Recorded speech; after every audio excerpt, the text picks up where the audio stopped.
어떻게 하면 내 아들, 내 딸, 그리고 여러분들이 어떻게 하면 원하는 것들을 얻어갈 수 있는지, 원하는 대학, 가고 싶은 대학을 갈 수 있는지를 알려드릴 테니까 잘 들어주시면 좋을 것 같습니다. 제목은 대학으로 통하는 길을 만들다입니다. 제일 중요한 단어가 뭘까요? 네. 조금 이상하네요. 대답이 조금 이상하게 나왔습니다. 어쨌든 대학이 제일 중요하답니다. 제일 중요한 단어는 노란색으로 되어 있습니다. 만들다입니다. 혹시 고등학교 1학년, 2학년 손 들어볼까요? 네. 있군요. 아직까지 고3들에 비해서는 얼굴이 파릇파릇하네요. 네, 좋습니다. 만들다라는 의미는 뭐냐면요, 여러분.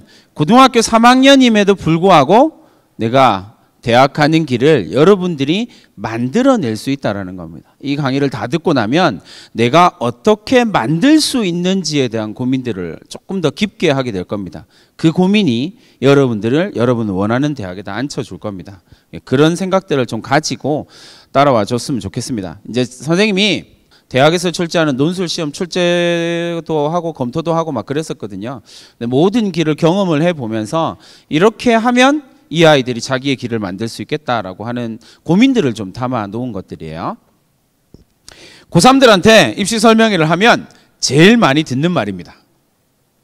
그리고 여학생들에 비해서 남학생들이 제일 많이 하는 말입니다. 그 다음 말이 뭘까요? 네. 정시에 올인해야 될 것 같다라고 이야기를 합니다. 정말 쉽지 않은 선택입니다. 그렇게 생각하죠? 작년 수능은 불수능이었습니다. 어마어마한 불수능이었죠. 네, 국어가 그냥 학생들의 멘탈을 그냥 흔들고 쫙. 이 어마어마한 불수능 다음 해에 공통적으로 나타나는 현상이 있습니다. 몇 번의 불수능이 있었고요. 그 불수능 다음에 공통적으로 나타나는 현상이 있습니다. 뭘까요? 자기가 원하는 대학을 못 간 재수생들이 대학을 어쨌든 꾸역꾸역 진학한 대학생들이 다시 한번 도전의 기회를 잡으려고 재수를 합니다. 그래서 불수능 다음 해에는 재수생들이 매우 늘어납니다. 정시에 올인한다라고 생각할 수 있는데 쉽게 말은 할 수 있는데 매우 위험한 선택이 될 수 있습니다. 게다가 지금까지의 경향상으로 본다면 불수능 다음 해에 수능은 대체로 쉬웠습니다. 이렇게 되면 이제 어마어마한 혼란이 나타나게 되거든요. 네, 그런 부분들을 충분히 고민하셔야 돼요. 근데 잘 생각해 보시면 뭐니 해도 수시가 70%고 정시가 30%입니다. 그러니까 재학생들이 압도적으로 유리한 전형은 무조건 수시입니다. 이건 어쩔 수가 없습니다. 그렇죠? 서울대 수시 전형에서 재학생들이 차지하는 비율이 90%가 넘거든요. 그러니까 재학생은 무조건 압도적으로 수시에서 유리합니다. 그러니까 지난주에 우리는 3월 학력평가 성적표를 받았습니다. 부모님들이 당황하는 모습을 보이시는군요. 난 안 받는데 받았습니다. 그래서 여러분들이 그 3월 학력평가 성적으로 어느 대학을 정시쯤에서 갈 수 있는지를 체크해 보시는 게 되게 중요합니다. 그 대학이 여러분들의 기준점이 되고요. 그 기준점을 기준으로 물론 성적은 더 떨어질 겁니다. 무슨 악담하러 온 것 같은데 좀 이따 이유를 말해드리고요.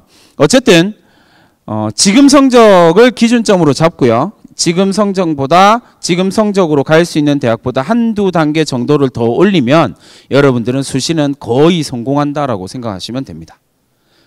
정시에서의 꿈의 대학이 수시에서는 지원 가능한 대학이 되거든요. 이게 가장 일반적인 수시 지원 전략의 첫 번째 키포인트입니다. 일단 봅시다. 2019학년도 3월 학력평가 응시 인원은 40만 명입니다. 40만 명이라고 하는 숫자는요. 2018학년도에 3월 학평의 응시 인원은 45만 명이었습니다. 그러니까 여러분들이 위의 학년보다 5만 명이 학령 인구 자체가 5만 명이 줄어들었습니다. 그러면 경쟁률은 어떻게 될까요? 떨어집니다. 근데 재수생이 어떻게 된다고요? 늘어날 거거든요. 그러니까 거의 똑같다라고 보시면 됩니다. 그러니까 이번 2019학년도 6월 모평 얼마 안 남았죠? 2달 남짓 남았습니다. 2달 남은 6월 모평의 응시 인원은 대략 52만 명이 될 겁니다. 여기서 심각한 오류가 생깁니다. 심각한 문제가 하나 생깁니다. 뭘까요? 갑자기 12만 명이 생깁니다. 12만 명의 응시 인원이 늘어나게 되거든요. 근데 그 12만 명 중에는 놀랍게도 재수생인데 9등급도 있습니다. 비율이 많을까요? 적을까요? 적습니다. 그러면 상대적으로 1, 2, 3등급의 비율이 높다라고 생각할 수 있겠죠. 그러면 여러분들의 성적이 상대적으로 밀릴 것이다 라고 예측 가능합니다. 그러니까 지금 여러분들이 받은 성적이 지금 통계로 나온 성적으로 따지면 70% 정도의 학생이 지금 성적보다 낮은 성적을 수능에서 받습니다. 3월 학평보다. 선생님, 그게 도대체 가능한가요? 네, 가능하더라고요. 2018학년도 9월 모평 응시인원은 52만 명이었습니다. 그러니까 여러분들도 요 수준 정도가 될 겁니다. 그 실제 수능 인원도 53만 명 정도였습니다. 그러니까 6월 모평에는 N수생들이 들어오고 12만 명 정도가 들어오게 되고요. 9월 모평에는 어떤 일이 생기냐면 재학생들 중에서 수능을 보지 않겠다라고 결정하는 학생들이 빠져나갑니다. 대략 한 3만 명 정도가 빠져나가고요. 그리고 N수생이 한 4만 명 정도가 들어옵니다. 그래서 53만 명 정도가 만들어지는 겁니다. N수생의 특징은요. 대체로 비율상 성적이 정시 성적이 매우 높습니다. 어제 고대를 간 학생이 왔습니다. 고려대학교 의대를 제가 근무하는 학교는 4월 1일 만우절날 졸업생들이 대거 투입돼서 교복 입고 머리 노랗게 빨갛게 파랗게 염색하고 학교를 옵니다. 그래서 4월 1일 날 난리도 아니거든요. 근데 고대 의대를 간 놈이 왔습니다. 선생님, 제가 한 달 동안 이 대학을 다녀보니 제가 다닐 대학은 아닌 것 같아요. 반수하겠습니다. 어디 가기 위해서요? 서울대 의대를 가겠다요. 그런 사람들이 어디에 들어온다고요? 여기 들어옵니다. 9월 모평에 들어옵니다. 그 인원까지 합쳐서 대략 16만 명입니다. 그런 사람들과 경쟁을 하게 돼요. 그런 학생들이 많냐 적냐는 이번 수능에서 밝혀졌죠. 이번 수능에서 지방에 있는 의대를 진학한 학생이 나는 이 지방의대에 다닐 수 없어 라고 생각해서 반수를 하고 수능 만점을 받았습니다. 서울대 의대를 갔죠. 그런 학생들이 생각보다 많습니다. 왜냐하면 7년 전 정도까지는 수시에서 학생들이 쓸 수 있는 숫자가 정해져 있었습니다. 6개로 정해져 있는데 그 대학별로 1개 이상의 전형을 쓰기가 어려웠거든요. 그래서 대체로 여러분들이 아는 순서대로 쭉 가면 반수생이 제일 많은 대학이 어디였냐면 마지막 6번째 대학인 한양대입니다. 제가 한양대학교 사범대학 부속고등학교에 근무하고 있습니다. 한양대가 한 7년 전까지만 해도요, 반수생 때문에 몸살을 앓았습니다. 근데 지금 한양대학교는 반수생 때문에 고민하지 않습니다. 왜요? 반수생이 별로 없거든요. 위에서 잘리기 시작했습니다. 어디? 성대, 서강대요. 거기서 반수생들이 쏟아지기 시작하고 있습니다. 여기 들어옵니다. 9월 모평이에요. 그러면 여러분들의 성적은 어렵죠. 이렇게 말로 하면 잘 못 알아들을 것 같아서 데이터를 한번 가져와 봤습니다. 이 데이터는 재학생 성적 추이를 살펴본 거고요. 작년 수능 성적 추이입니다. 서울에, 물론 이 데이터가 가지고 있는 한계는 서울에 있는 학생들입니다. 서울에 있는 학생들의 국어 성적을 한번 봤습니다. 맨 밑에 걸 보시면 되겠죠? 3월 학평에서 1등급을 받은 학생이 수능에서 성적을 유지하는 비율은 36%고요. 떨어지는 비율은 63%입니다. 여러분들의 생각보다 훨씬 더 많이 자기의 성적을 지켜내질 못합니다. 그 다음 성적 볼까요? 재학생의 성적이고 역시 똑같은 데이터를 기본으로 해서요. 수학 가형을 봤습니다. 대한민국에서 우리나라에서 수학을 가장 잘한다라고 하는 아이들이 모여있는 그 수학 가형의 성적표를 봤습니다. 추이를 보면 6월 모평 1등급 받은 학생이 수능에서 1등급 받을 확률은 43%. 아까보다는 조금 더 높죠. 가형이라서 그렇습니다. 나형은 30%가 안 됩니다. 이렇게 잡히게 됩니다. 그러니까 여러분들이 여러분들의 성적을 지킬 수 있는 확률이 생각보다는 매우 낮다라는 겁니다. 그럼 어떻게 해야 될까요? 지금보다 공부를 더 해야만 지금 성적을 지킬 수 있게 됩니다. 이건 확실한 겁니다. 지금 여러분들이 어느 정도 공부를 하고 있는지 모르겠지만 지금보다 더 하지 않으면 지금 성적을 지킬 수 없다. 이게 가장 중요한 문장이라고 생각하시면 됩니다. 왜냐하면 재학생들이 아니라 재수생들은 지금도 산에 처박혀서 머리 깎이고 하루 17시간, 18시간을 공부를 합니다. 다른 거 안 하고요. 여러분들은 내신 시험도 봐야 되고요. 체육대회도 해야 되고요. 그죠? 놀기도 해야 되고, 날씨도 좋으니까 산책도 해야 되고, 영화도 봐야 되고, 할 게 너무 많네요. 공부는 언제 하죠? 이렇게 되는 겁니다.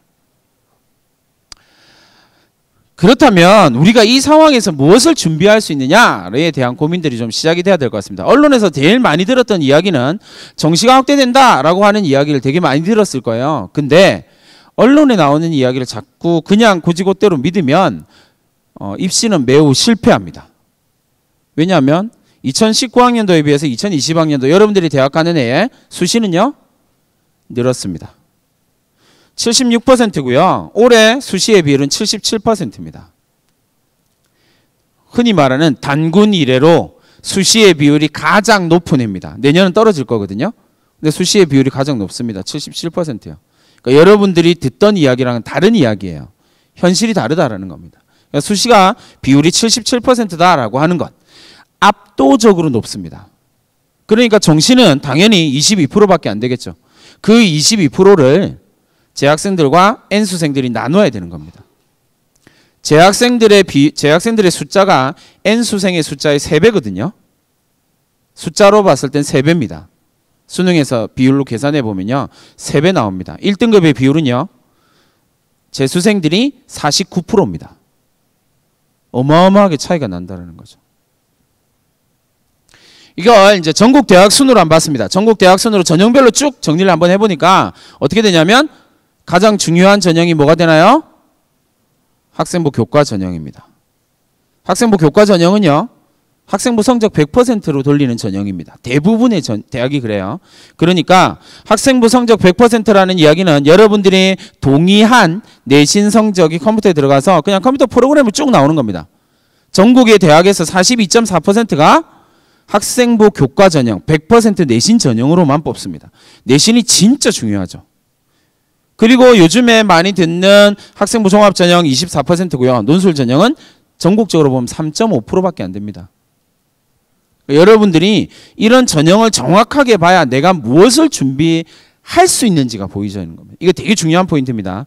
여러분들이 어떤 전형으로 가겠다라고 하는 것을 결정해야만 준비가 이루어질 수 있는 거예요. 근데 문제가 하나 있습니다. 뭐냐면 이건 서울에 있는 여러분들이 주로 선호가 매우 높은 대학이 아니라 전국에 있는 189개의 대학을 다 분석하면 이렇게 나옵니다.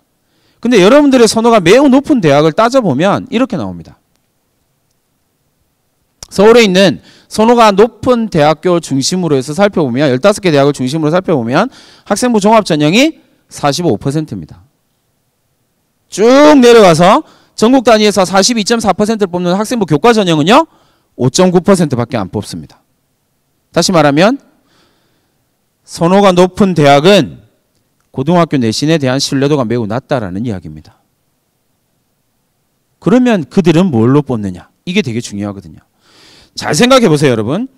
내가 가고 싶은 대학이 어떤 전형을 가지고 있는지를 분석을 해야 내가 지금 무엇을 할 수 있을지를 정할 수 있습니다. 그건 확실하거든요. 그러면 둘을 비교해서 보면 이렇게 됩니다.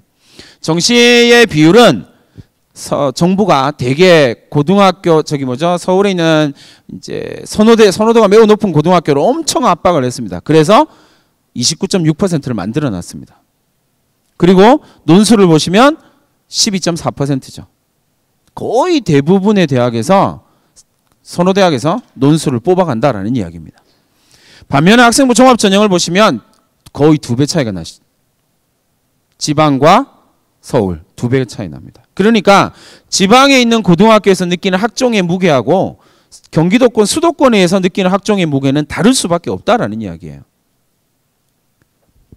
학생부 교과 전형은 8배 차이가 나죠. 매우 심각한 상태인 거죠. 근데 이제 여기서 질문이 하나 생깁니다. 그러면 도대체 학생부 교과 전형이 42.4%인데 전국 단위에서 이렇게 많이 뽑는데 서울에 있는 선호대학이 안 뽑으면 도대체 어디서 뽑을까요? 라고 이야기를 하면 이들은 지방에 있는 국립대들이 뽑습니다. 그러니까 오늘 여러분들이 이걸 결정하셔야 돼요. 나의 목표 대학이 어디냐. 지방의 국립대랑 부산대학교 학생부 교과 전형으로 1000명을 뽑거든요. 경북대학교 1000명 뽑습니다. 지방국립대는 학생부 교과 전형으로 1000명 단위를 뽑거든요. 그러니까 42.4%가 나오는 거예요. 내가 목표 대학을 어디로 하느냐에 따라서 지금 당장 해야 할 일이 완전히 바뀌는 현상이 생긴다는 겁니다. 2020학년대 20포인트 몇 개만 짚고 갑니다. 금방 선생님이 이야기했던 것처럼 모집 인원은 좀 줄었습니다. 1000명 정도 줄었으니까 이건 유의미한 숫자 아니니까 패스하고요. 그러나 수시가 확대됐습니다. 77.77%로 이제 지금까지 역대에서 수시 비율이 가장 높은 상태다라고 하는 걸 반드시 알아두셔야 되고요. 그 다음에 이제 두 번째 되게 중요한 이야기가 나옵니다. 뭐냐면 서울에 있는 선호대학을 기준으로 해서 정시가 올라갔다. 그러면 정시의 비율이 올라갔다라고 이야기를 하면 수시의 비율은 어떻게 돼야 될까요? 떨어져야 정상이죠. 그런데 수시의 비율 떨어졌습니다. 다만 어떤 현상이 생겼냐면 이게 올해 입시에서 가장 큰 포인트입니다. 대학의 선택을 잘 보세요. 대학이 어떤 방식으로 학생을 선발하려고 하는지에 대한 고민이 좀 있어야 돼요. 정시를 줄였는데 학생부 종합 정시를 늘렸는데 수시를 줄였지만 학생부 종합 전형의 비율은 늘렸습니다. 대학이 어떤 전형을 중요하게 생각한다라는 게 선명하게 드러나는 현상이죠. 이 부분을 좀 잘 고민을 해보세요. 그러니까 논술과 특기자 전형은 거의 이제 비율 자체가 너무나 낮아졌습니다. 성대나 서강대 같은 경우는 논술 전형을 10%포인트 정도 빼버렸거든요. 그러니까 논술 전형으로 가기가 엄청 힘들어지고요. 숫자가 줄었으니까. 반면에 올해 연세대학교가 대형 사고를 하나 쳤습니다. 논술 전형에서 학생부 최저를 없앴습니다. 2019학년도 수능에서 입시에서요. 논술 전형의 최고 경쟁률은 얼마쯤 될까요?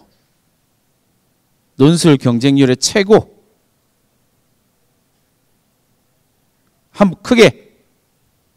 양산이 이렇게 소리 말 안 하는 동네가 아니었는데? 네? 400대 1 나왔습니다. 뭐죠? 인하대 의대가 재작년 수능에서는 부산대 의대가 1등을 했고요. 올해는 1등한 게 별로 좋은 게 아닌데 어쨌든 올해는 인하대 의대가 319대 1로 1등을 했습니다. 한 명 뽑는데 319명이 모였다는 이야기입니다. 근데 1위부터 7위까지가 전부 다 의대입니다. 논술 전형은요. 논술 전형 경쟁률 높은 순으로 쭉 보면 1위부터 7위까지가 전부 다 의대인데 8위가 어디냐면 연세대입니다. 일반학과, 심리학과요. 139대 1이요. 근데 최저가 있는데 139대 1을 만들었거든요. 근데 올해 연세대가 최저 없이 학생부 성적 반영 없이 오로지 논술로 승부를 보겠다라고 결정을 했습니다. 최소한의 경쟁률은 200대 1일 거고요. 인기학과는 300대 1을 넘어갈 겁니다. 이제 논술이 완전 양쪽으로 지금 갈라지고 있는 형태를 지금 보이고 있거든요. 근데 어쨌든 논술 전형 자체는 줄어들었습니다. 전체적으로는. 그러니까 준비하기가 되게 부담스러운 전형이 되어버렸습니다. 뽑는 이런 자체가 줄어들었기 때문에요. 근데 학종은 늘렸습니다. 대학의 선택을 조금 유심히 살펴볼 필요가 있다는 거죠. 그리고 수능 최저학력 기준을 완화시키거나 폐지시킨 학교가 거의 대부분이고요. 강화한 대학이 한 2개 정도의 대학이 있습니다. 이 말의 의미를 좀 잘 고민하셔야 됩니다. 수능 최저학력 기준을 완화하거나 폐지한다라는 말의 의미는 뭐냐면 대학의 입장에서는요. 정시에서 N수생들의 비율이 점점 늘어나고 있는 추세이기 때문에요. 이건 모든 대학이 공통적으로 나타나는 현상입니다. N수생의 비율이 점점 높아지고 있기 때문에 완전히 이분화시킨 겁니다. 수시는 재학생들에게, 정시는 재수생들에게 길을 완전히 이분화시켜서 지금 가겠다라는 게 수시 수능 최저학력 기준을 완화하거나 폐지하는 거거든요. 이 완화와 폐지는 재학생들한테 압도적으로 유리합니다. 대학이 그런 방향으로 가고 있다는 걸 염두에 두고 좀 자기의 고민을 이어갈 필요는 있을 것 같아요. 학생부 교과 전형입니다. 내신 100% 전형인데 이제 유형 자체는 교과 100%고요. 수능 최저가 있고 없고 나누어집니다. 그 다음에 교과 면접이 있고 교과 비교과 있는데 교과 비교과로 보는 전형은 거의 다 출석 봉사활동이고요. 이건 크게 출석 봉사활동 크게 의미가 없습니다. 무단결석 3일, 봉사활동 20시간 이상 이런데 이건 거의 대부분의 학생이 만점을 받거든요. 그러니까 그냥 학생부 교과 100입니다. 그러니까 여러분들이 주로 만나는 학생부 교과 전형은 단계형 전형입니다. 1단계에서 학생부 교과 전형으로 선발을 하고요. 2단계에서 면접을 봅니다. 왜 면접을 볼까요? 고등학교 내신을 믿기가 어렵거든요. 그래서 면접을 보는 겁니다. 잘 생각을 해보세요. 왜냐하면 학생부 교과 성적이다라고 이야기를 할 때 이 학생부 교과 성적은 여러분들은 별로 믿기지 않겠지만 2017학년도 수시에서요. 학생부 교과 전형에서 한양대학교가 대형 사고를 하나 쳤습니다. 뭐냐면 학생부 교과 성적에 학생부 교과 전형에서요. 내신 성적 100%로 보고 수능 최저를 처음으로 없애버렸거든요. 학생부 교과 전형에서 어떤 일이 생겼냐면요. 12개의 모집 단위에서요. 올 1등급이 떨어졌습니다. 자, 여기서 조금 이해가 잘 안 되시죠? 일단 올 1등급이 뭐지? 막 이런 생각이 좀 본 적도 없죠? 올 1등급이 뭐냐면 국영수사, 문과, 국영수과, 이과에서 대체로 한 학기당 이게 한 6과목 정도 됩니다. 그러면 1학년 1학기부터 3학년 1학기까지 5개 학년이고요. 6과목에 5개 학기니까 30과목 정도 됩니다.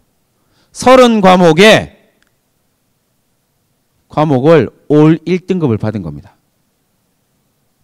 선생님은 올해가 교직이 22년? 뭐 이렇게 되거든요. 한 명 받습니다. 올 1등급. 그 학생은 예체능까지 올 1등급이었습니다. 진짜 무시무시한 괴물이죠. 근데 심지어 그 학생은 선생님은 지도한 학생이 아니라 서울에 있는 강남에 있는 S고등학교 출신이에요. 저한테 상담하러 왔더라고요. 선생님 제가 내신이 이런데요. 서울대 의대를 갈 수 있을까요? 막 이러면서 왔더라고요. 그래서 제가 조용히 꺼져 이렇게 이야기를 했습니다. 너는 상담이 필요 없단다 이러면서. 그 학생이요. 그런 학생이 전국에 좀 많아요. 어디에서 확인됐냐면 한양대 교과 전형에서 확인됐어요. 12개 모집 단위에서 16명의 올 1등급이 떨어졌습니다. 여기서 되게 중요한 게 나와요. 대학은 목표가 딱 하나거든요. 대학의 학생들을 선발하는 목표가 뭘까요? 우수한 학생을 뽑는 거예요. 우수한 학생을 선발하려고 하거든요. 뒤에 설명해 드릴게요. 근데 이 우수한 학생을 선발하려고 보면 동점자 기준, 처리 기준을 한양대도 그걸 올 1등급이 탈락할 거라고 한 번도 생각을 안 했거든요. 그래서 입시 전형을 그렇게 짠 거였는데 떨어졌어요. 난리가 난 거죠. 그러면 제일 확인해야 될 게 뭘까요? 어떤 기준으로 떨어졌냐예요. 동점자 처리 기준을 찾아봤습니다. 국어, 문과, 인문계열을 기준으로 말씀드리면 인문계열 기준, 동점자 처리 기준 1번 국어 성적 올 1등급, 수학 성적 올 1등급, 3순위 영어 성적 올 1등급, 4순위 사회 성적 올 1등급.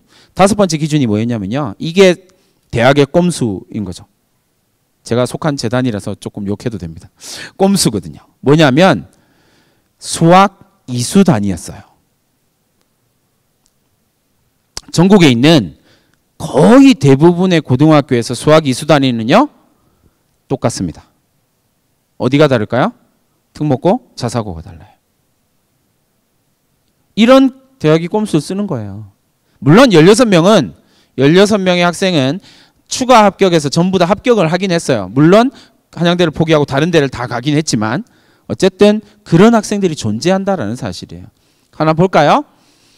학생부 교과 평균 내신입니다. 이거는 학생부 교과 전형에 합격한 학생들의 평균 내신입니다. 추가 합격까지 포함해서요. 최종적으로 등록한 학생들의 평균 내신입니다. 부산대를 기준으로 갖고 와봤는데요.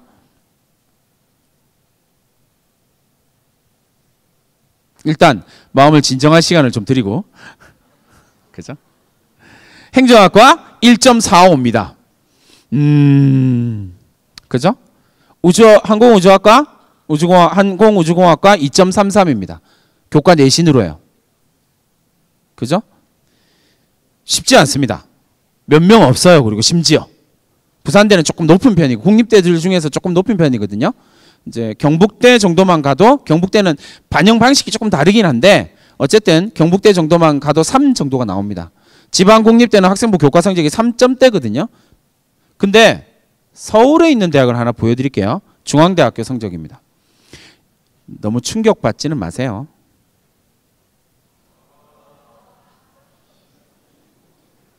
중앙대학교 성적을 보시면 1점 미디어 커뮤니케이션 학과 1.27입니다. 30개 과목 정도로 계산하고요. 1.27이 나오려면 2과목이 2등급이면 됩니다. 그 학생이 평균입니다. 그러니까 진짜 쉽지 않습니다. 근데 이제 그런 고민을 할 수 있죠. 1.27인데 왜 서울대를 안 썼을까요? 뭐 이런 고민은 당연히 나올 수밖에 없는 고민이에요. 근데 다 이유가 있습니다. 어쨌든 이렇게 해서 평균 성적이 이렇게 나옵니다. 근데 이 학과에 누가 있다고요? 1이 있습니다. 1등급 평균이니까요. 합격자 평균이니까 1이 있습니다. 그러면 문 닫고 들어가는 학생은요. 미디어 커뮤니케이션 학과 학생부 교과 전형의 80% 정도가 1.8 정도 나오거든요. 합격자의 80% 성적이 1.8 정도 나오거든요. 그러면 미디어 커뮤니케이션 학과를 갈 수 있는 겁니다. 학생부 교과 전형으로요. 진짜 쉽지 않은 전형입니다. 내신이 모든 걸 말하는 전형이니까. 쓸 수 있는 학생도 그렇게 많지 않고요. 근데 이제 이런 논리, 이건 충분히 가능해요.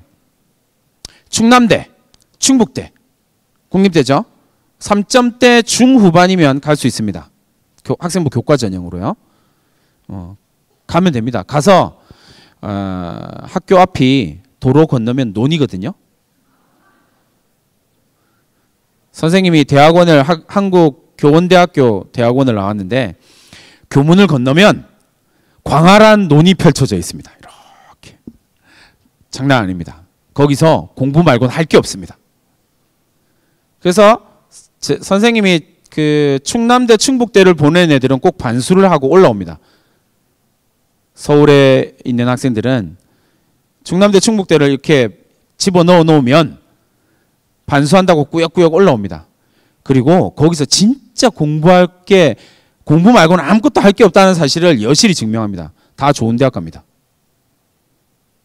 거긴 진짜 공부만 해야 되니까. 뭐 그런 방법을 쓰는 것도 괜찮습니다. 또 고민을 해보세요. 학생부 교과 내신이 안 된다면. 이제 학생부 종합에 대한 이야기를 해볼게요. 학생부 종합은 어떤 학생을 선발할까요? 라고 이야기를 하면 이런 학생을 뽑습니다. 자, 나는 해당된다. 손 들어볼까요? 오, 몇 명 손 들었어요. 훌륭한 학생들인데요. 두 번째 이야기 들어볼까요? 여기도 해당된다. 훌륭한 남학생이 자꾸 손을 드네요.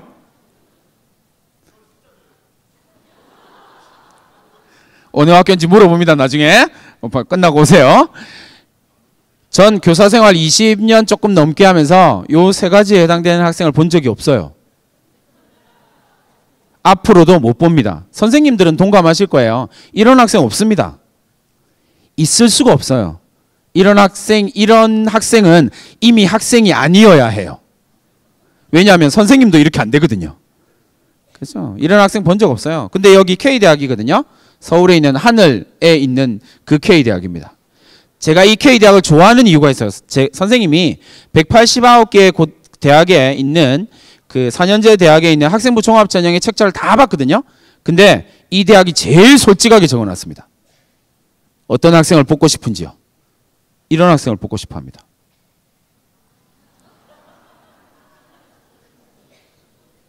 진짜로요. 이런 학생을 뽑고 싶어 합니다. 위에 세 개는요. 어느 대학을 가든 다 있습니다. 어느 대학의 학생부 종합전형 책자에도 다 있는 이야기예요. 모범적인 학생, 열심히 한 학생. 그러나 대학의 본질은 뭐냐면요. 이거예요. 완전 솔직하죠. 나 이 대학 좋아합니다. 솔직해서. 그렇죠? 졸업 후에 대학을 빛낼 수 있는 사람. 이게 대학의 목적에 가깝거든요. 그러니까 결국 대학은 모든 전형을 통틀어서 딱 하나를 뽑습니다. 뭐냐면 우수한 학생을 뽑고 싶어 합니다. 교과 전형을 돌리는 이유도 그렇고요. 학생부 종합 전형을 돌리는 이유도 그렇고요. 논술 전형으로 학생을 뽑는 이유도 그렇습니다. 특기자 전형으로 뽑는 이유는 말할 것도 없고요. 그러면 우리가 포인트를 맞춰야 할 부분은 뭐냐면 도대체 우수한 게 뭐냐라는 거죠. 도대체 우수한 게 뭐길래 여러분들도 우수한 학생이 되면 갈 수 있습니다. 고3인데요, 선생님. 얼마든지요. 제가 요즘에 잔뜩 애정을 갖고 연구하고 공부하고 대학을 보내는 학생들의 포커스가 어디냐면 재수생들입니다. 제 학생들은 많이 해봐서 이제 재수생이 좀 재미를 늘려가지고 재수생 학종을 계속 놓고 있습니다. 우수함을 증명하면 되거든요. 어떻게 증명할 것이냐를 고민하셔야 돼요. 그러면 첫 단계가 뭐냐면 도대체 우수하다라는 게 뭐냐라고 하는 부분이에요. 도대체 우수한 게 뭐지? 대학은 여러 가지, 대학마다 다 달라요. 대학마다 이제 우수함이다라고 이야기하는 내용은 다 다를 수밖에 없는데 그걸 조금 압축하고 축약하면 이 정도의 이야기가 나옵니다. 이른바 학인 전발이라고 이야기하는 겁니다. 학인 전발이 뭐냐라고 이야기를 하면 이렇게 이야기를 할 수 있습니다. 학업 역량, 인성, 전공 적합성, 발전 가능성 이다라고 이야기를 합니다. 대학은 우수하다라고 이야기할 때 뭐가 우수한데? 라고 이야기하면 이 네 가지를 용어를 바꿔 썼습니다. 어떤 때는 뭐 전공 역량이라고 표현하기도 하고요. 계열 적합성이라고 표현을 하기도 하고요. 단어를 막 바꾸긴 하는데 이 네 가지에서 벗어나지는 않습니다. 그런데 이 네 가지가 말이에요. 네 가지를 인성이다라고 이야기를 하는데 네 가지를 학인 전발이라고 이야기를 하는데 그 중에 인성은 서류로 확인할 수가 없습니다. 잘 생각해 보세요. 여러분 학생부에는 나쁜 말이 적힐 수 있을까요? 없을까요? 없어요. 완전 나한테 선생님도 저도 지금 여기서 강의를 하고 있지만 학교에서 제가 가르치는 학생들이 있거든요. 모든 학생이 착하다, 성실하다 그런 세상은 없습니다. 그죠? 싸가지 없는 애들도 있고 그죠? 버릇 없는 아이들도 있고 말 안 듣는 아이도 있습니다. 그런 학생들 있잖아요. 그래서 제가 뭔가 말을 막 열심히 했는데 얘는 따박따박 나한테 말대꾸하는 애들이 있어요. 그럼 학생부에다 뭐라 적어줄까요? 자기 주장이 강하며라고 적습니다. 대학의 입학사정관들이요 교사 출신이 되게 많거든요. 학생부 종합 전형에서요 종합 의견에 자기 주장이 강하며라고 적혀 있으면 입학사정관들이 어떻게 읽냐면 이 학생은 되게 따박따박 말대꾸를 잘하는 학생이구나 라고 생각합니다. 교실에서 미친 듯이 축구를 하고요 막 난장판을 만드는 그놈한테 종합 의견에 뭐라고 적어줘요? 교우관계가 원만하며 이렇게 적어주는 거예요. 오늘 집에 가서 자기 1학년, 2학년 학생부 반드시 확인하세요. 여러분들이 고등학교 생활을 어떻게 했는지가 딱 드러나요. 입학사정관은 그 행간을 읽을 줄 아는 사람들이거든요. 그게 평가 요소가 돼요. 어쨌든 인성은 뺍니다. 인성은 면접에서 확인하는 건데 면접은 일단 1단계를 통과해야 돼요. 그러니까 우리가 관심을 가져야 할 우수함은 학업 역량, 전공 적합성, 발전 가능성입니다. 선생님 그건 제 얘기인 것 같아요. 세 개를 다 갖춘 학생은 없어요. 그런 학생은 존재할 수 없습니다. 그 중에 최대 2 가능하면 하나에 집중하십시오. 이게 여러분들한테 제가 드릴 수 있는 가장 강력한 조언 가운데 하나예요. 다 하려고 하지 마세요. 하나만 보여줘도 됩니다. 그러면 대학이 그걸 우수하다라고 판단을 하는 겁니다. 하나씩 살펴보도록 합시다. 학업 역량이다라고 이야기를 하는데 학업 역량이다라고 이야기를 하면 학생도 학부모님도 제일 많이 생각하는 게 뭐냐면요. 뭘까요? 내신 성적이요. 1번에 첫 번째 나오는 거죠. 학기별 학년별 성적은 고르게 유지되고 있는가? 내신 성적이 중요하죠. 그러나 학생부 종합 전형은요. 내신 성적을 평가하는 전형이 아니에요. 그래서 그 밑에 이야기가 나옵니다. 희망 전공과 관련된 기본 과목은 어느 정도 있어 있니? 대학 입시는 트렌드가 좀 있거든요.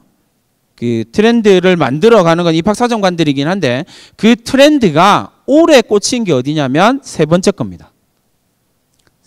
작년부터 슬금슬금 대학들이, 주요 대학들이 강조하기 시작한 거거든요. 새로운 지식을 획득하기 위해서 어떤 태도로 공부했니? 그러면 두 가지를 보여줘야 됩니다. 여기서는 뭐예요?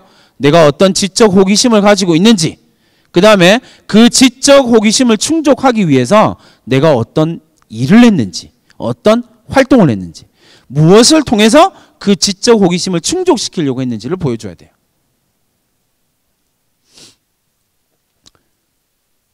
학업 성취도가 아닙니다. 물론 학업 성취도 어느 정도, 내신 어느 정도 포함됩니다. 그러나 내신의 불리함을 딛고 입학하는 학생의 비율이 매우 높습니다. 좀 많이 높습니다. 뒤에 가서 제가 조금 더 자세하게 설명해 드릴게요. 학업 역량입니다. 두 가지만 기억해 두세요. 대학이 지금 대학이 제일 좋아하는 단어는 지적 호기심과 탐구 역량이라는 단어입니다. 이 두 가지 단어를 매우 중요하게 생각하고요. 그걸 학생부에서 계속 찾아내려고 평가하려고 노력하고 있습니다.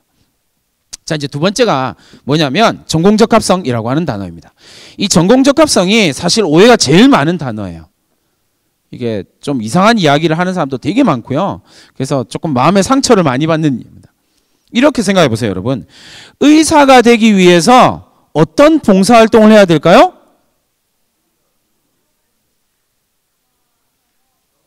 병원에서 봉사활동해야 된답니다. 터무니없는 이야기예요, 여러분. 택도 없는 소리라고요. 그딴 게 어떻게 전공적합성이 될 수 있겠냐고요. 대단히 단순한 질문 해볼게요. 대학교 의사들은요, 대학 교수들이죠. 대학 교수들은 고등학교 학생이 병원에 와서 뭘 하는지 알까요? 모를까요? 알아요. 뭐 하는데요? 청소, 창고 정리. 그게 의사 능력이랑 뭔 상관이 있는데요? 거짓말 하지 마세요, 여러분. 그런데 속으면 안 돼요. 동아리 활동을 의사가 되기 위해서는요, 동아리 활동을 생명공학과 관련된 걸 해야 된대요. 뻥치고 있네요. 그렇게 하니까 대학을 못 가죠. 뭐죠? 리액션이 되게 좋은 남학생이군요. 좋습니다. 생각해 보세요, 여러분. 그러면 반대로 질문을 해볼게요. 서울대학교를 진학한 학생들 중에서 남학생, 농구 동아리 있을까요, 없을까요? 엄청 많습니다. 걔들은 전공적합성이 그러면 제로인데 어떻게 서울대를 갔을까요? 예? 뭐요? 다방면이요.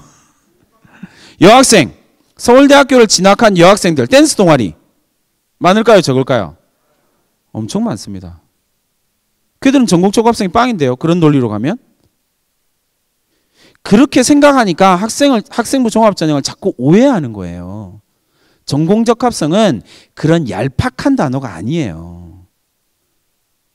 그렇게 아무나 막 찍찍 이야기할 수 있는 그런 단어가 아니라고요. 고민을 하고 생각을 해야 나오는 단어예요. 전공적합성이다라고 이야기할 때 제일 중요한 건 뭐냐면 책에다 적어 놓으세요. 역량을 평가하는 거예요. 네가 그 전공과 관련돼서 어떤 능력을 갖고 있니?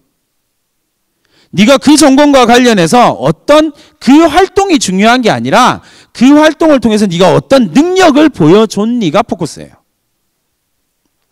제가 그 동아리 관련해서 되게 많이 힘든 게 좀 있어요. 학생부를 바라보면 되게 힘들거든요.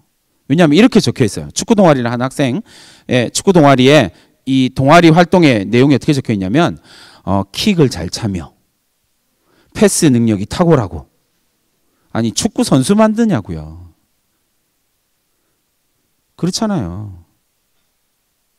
댄스 동아리 춤을 잘 추며 어떡하라고요.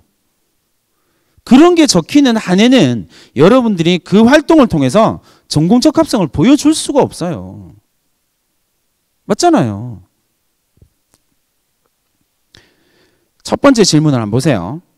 지원 계열과 관련해서 스스로 선택해서 수강한 과목이 얼마나 되는가. 여기서 잘 생각해 보세요. 스스로 선택해서 수강했대요.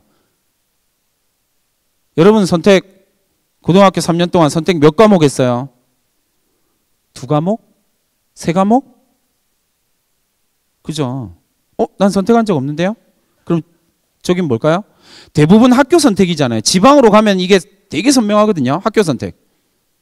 학교에서 이거 해? 이 과목 선택하는 거야? 라고 이야기하는. 특히나 사탐 뭐 이런 것들은 대부분 다 학교 선택으로 가거든요. 그럼 난 선택한 게 없는데요? 여기서 심각한 오류들이 생기기 시작하는 거죠. 그 다음 두 번째요. 지원 전공에 대한 흥미와 관심. 저는 흥미와 관심을 봉사동아리로, 병원 봉사동아리로 보여줬어요. 질문을 다시 바꿔볼게요. 의대를 지원하는 모든 학생들이 예를 들어서 한양대 의대를 지원했어요. 그럼 한양대 의대를 지원하면 동아리 활동이 입학사정관이 진짜 황당해합니다. 지원한 학생들의 대부분이 전부 다 동아리가 병원 뭐 이런 것들과 관련된 동아리예요. 우수할까요? 아니요. 활동 자체는 아무 의미가 없어요. 왜? 저놈도 하고 있거든요. 그 과에 쓰는 다른 놈들도 다 하는 활동이에요. 활동이 의미가 있는 게 아니라고요. 그 활동에 어떤 의미를 부여하느냐가 중요한 거예요. 작년에 이제 재작년이죠. 재작년에 선생님이 지도했던 학생, 남학생, 축구광. 원래는 미쳤다라는 표현을 쓰는데요. 축구광. 1학년 때 메인 동아리, 창체 동아리 축구. 그리고 서브 동아리, 자율 동아리, 3대3 축구. 두 번째 자율 동아리 축구. 다른 학교와 연합해서 뭔가 하는 축구. 동아리를 3개 활동을 했는데 축구예요. 그걸 5학기 동안 한 거예요. 근데 이 학생, 너 그래서 그렇게 축구를 좋아하는 놈, 너 뭐 했냐 축구할 때? 전 골키퍼예요. 이 학생은 왜 축구를 한지 잘 모르겠어요. 골키퍼를 하려고 축구를 한 거잖아요. 근데 이 학생이 물어봤어요. 불러서 야 와봐. 대학을 가야 되는데 1학년, 2학년 때 동아리 활동 보니까 킥을 잘하며 패스 능력이 탁월하고 막 이런 것들이 적혀 있는 거예요. 협업하여 골을 잘 넣고 프리킥을 잘 차며 막 그런 것들이 적혀 있는 거예요. 그래서 자, 5개 학기 동안 네가 활동한 것들이 있어. 축구를 열심히 했네. 그러면 네가 골키퍼가 가져야 할 가장 탁월한 능력은 뭐라고 생각하니? 질문하세요. 여러분들도 계속 여러분의 활동에 대한 질문을 하셔야 돼요. 그래야 준비가 돼요. 내가 어떤 능력을 갖고 있고 그래서 그 능력을 어떻게 더 성장시켜서 보여줄 수 있는지가 되는 거예요. 질문을 던집니다. 계속. 그래서 어떤 능력? 선생님 저는 이게 패스를 골키퍼는 순발력이 뛰어나야 된대. 그건 축구 선수니까 나는 모르겠고. 그다음 계속 이야기를 합니다. 그다음 나오는 능력이요. 골키퍼가 가져야 되는 가장 탁월한 능력 중에 하나는 축구장 전체를 쳐다보면서 선수들이 각각 어디로 움직이는지를 다 쳐다봐야 돼요. 이걸 학문의 영역에서 뭐라고 부르냐면 거시적 관점이라고 이야기를 해요. 그러면 이 학생은 동아리 활동을 통해서 뭘 키운 거예요? 세상을 바라보는 안목을 키운 거예요. 역량이죠. 능력이 드러난 거죠. 어떤 능력이요? 넓게 보고 크게 보는 능력을 가졌어요.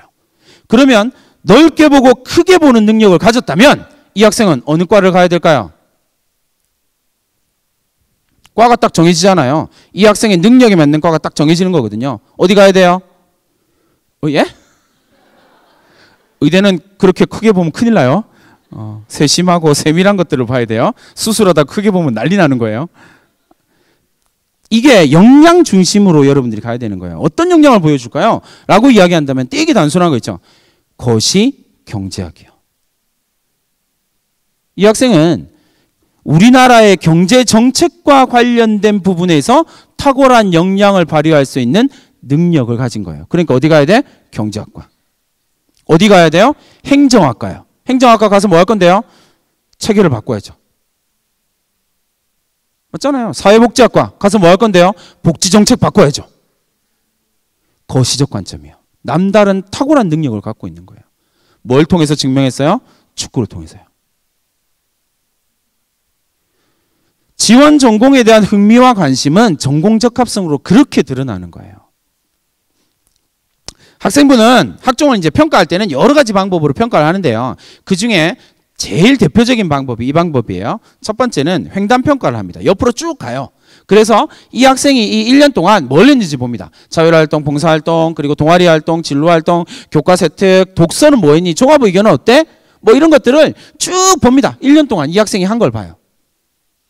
그 다음에 1년 동안 이 학생이 한 거를 베이스로 가지고 이제 어떻게 하냐면 순차적으로 1학년 1학기 때부터 이 학생이 뭘 했는지를 봐요. 이걸 이제 종단평가라고 이야기를 합니다. 종단평가는 1학년 1학기부터 3학년 1학기까지 이 학생을 쭉 추적을 하는 거죠. 그래서 횡단평가하고요, 종단평가를 통해서 이 학생이 우수한지 우수하지 않은지, 전공적 합성이 있는지 없는지, 학업 역량이 있는지 없는지를 평가해요. 그러니까 학생부 종합전형은 매우 섬세한 전형이에요. 깜깜이는 무슨 깜깜이에요. 모르니까 무식한 소리를 할 수 있는 거예요. 공부를 안 했거든요. 매우 정밀한 전형이에요. 채점 기준이 되게 선명한 전형이거든요. 볼게요. 이 학생은 이렇게 갑니다. 1학년 때 차별화된 도전을 했고요. 1학년 담임교사가 종합의견을 써준 거예요. 차별화된 도전을 했고요. 투철한 봉사정신을 갖고 있고 학업 성적이 우수하고 원만한 교우관계를 가지고 있습니다. 라고 이야기를 했습니다. 여러분들의 종합의견에도 적혀있는 이야기일 거예요. 사실 되게 상투적인 말일 수 있고요. 뭐 일반적으로 좀 비슷한 단어들이 많이 적히기 때문에 이거 자체가 특별한 거 아니에요. 2학년 때 담임쌤이 이 학생한테 뭐라고 적어놨냐면 창의적 아이디어 동아리에 활동을 했고요. 그 다음에 예체능의 소질이 있고 적극적인 자세를 임하고 많은 독서량을 가지고 있습니다. 라고 적어줬어요. 이것도 역시 여러분들의 학종에 있을 거예요. 학생부에 다 기록되어 있는 보편적인 글귀예요. 3학년 담임선생님을 만나면 이게 되게 중요한 겁니다. 3학년 담임선생님은 수학선생님이요. 새로운 문제풀이를 시도했습니다. 3학년 담임이 교과세특에다 적어준 거예요. 이 학생이 나중에 자기소개서에다가 저는 창의력이 뛰어난 학생입니다. 라는 주장을 했어요. 그러면 대학은 어떻게 하냐면 네가 창의력이 뛰어나다고? 일단 뭐 한다고요? 횡단평가. 그 다음에 뭐 한다고요? 종단평가. 해보니까 어떻게 돼요? 1학년 때 담임선생님이 차별화된 도전을 즐겼네? 남과 다른 관점을 보기 시작했구나. 근데 2학년 때 담임선생님이 창의적 아이디어 동아리 활동을 했어. 남다른 도전, 창의성을 좀 보였네. 근데 심지어 3학년 때 수학선생님이요? 뭐라고 해줬어요? 새로운 문제풀이를 시도했대요. 그럼 이건 뭐예요? 이 학생이 창의성을 가지고 있다는 사실을 몇 명의 선생님이요? 3명의 선생님이요. 5학기 동안 증명을 해준 거죠. 이게 학생부 종합전형의 평가 방식 가운데 하나예요. 서울대학교가 학생부 학종의 본산이라고 이야기를 합니다. 서울대학교의 학생부 종합전형을 평가하는 입학사정관이 27명이에요. 평균 재직기간이요 7년이에요. 올해로 한 7년 정도 돼요. 그 사람들이요 연봉을 막 이렇게 받으면서 하는 일이 뭐냐면요 전국에 있는 학생부를 다 봐요. 7년 동안이요. 전문가예요. 어느 정도냐면요 서울대 입학사정관 불러가지고요 학생의 성적 지우고요 이제 조금 포인트가 될 만한 거 다 지우고 난 다음에 던져주고요. 자 얘기해봐. 이 학생에 대해서 평가해 주세요. 이러면요 쫙 읽고 난 다음에 내신 성적 딱 찍어냅니다. 99%입니다. 안 틀려요. 왜요? 서울 지역에 담당하는 입학사정관이 딱 정해져 있거든요. 그 사람은 7년 동안 서울에 있는 고등학교를 다 봐요. 서울에 있는 고등학교만 봅니다. 양산 정해져 있습니다. 그 사람이요 고등학교 특성까지 다 꿰고 있어요. 거짓말을 할 수가 없어요, 여러분. 그러니까 실제로 여러분들이 이걸 해야 돼요. 그래서 3학년 때 선생님이 이런 걸 적어줄 수 있어야 돼요. 어떤 걸 적을까요? 내가 무언가를 하지 않는 걸 적는다? 그건 다 들통나게 돼 있어요. 하세요. 행동을 하시고요. 거기다가 물론 전략적인 행동이 필요해요. 3학년 담임 선생님이 그냥 적어줬겠어요? 이 학생이 선생님 찾아가서 해보는 거예요. 선생님, 제가 수학 문제를 이렇게 풀어봤는데 해설지는 이렇게 돼 있네요. 조금 다른데요? 제가 푼 게 맞나요? 몇 번 질문하시면 돼요. 그리고 학기 말에 가서 선생님 제가 지난번에 이런 거 물어봤잖아요. 한 줄만 써주실 수 있을까요? 그게 제일 중요합니다. 그 한 줄이 대학을 가는 거거든요.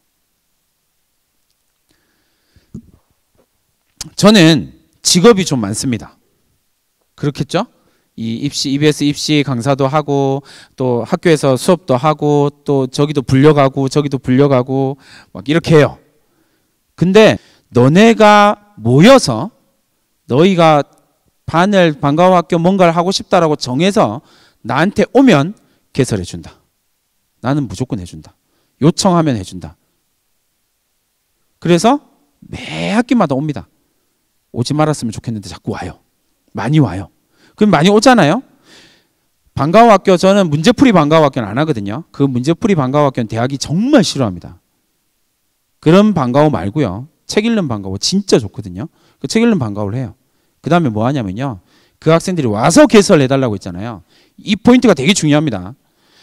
그 학생들이 와서 선생님 방과후 학교를 개설해 주세요 라고 얘기했습니다. 그럼 학생부에 뭐라고 적혀요?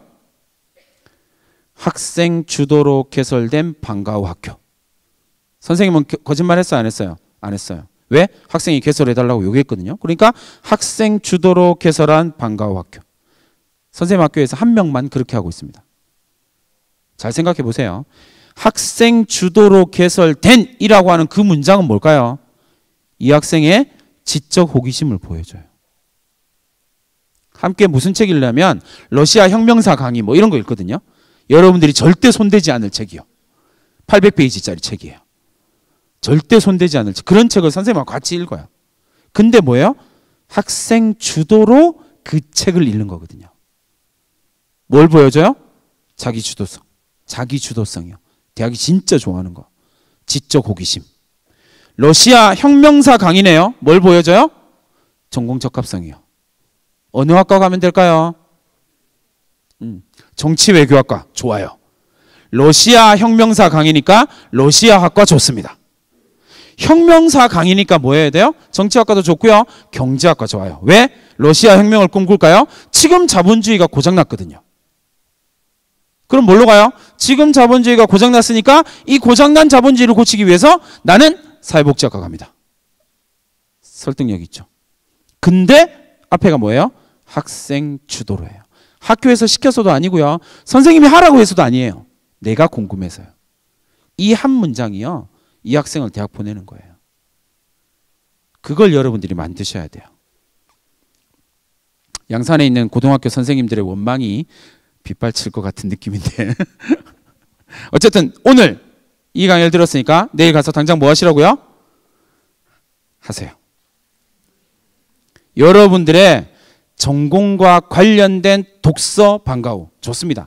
토론 방과후. 대학이 좋아하는 건 그것이 방과후 학교든 아니면 정규 수업이든 상관없어요.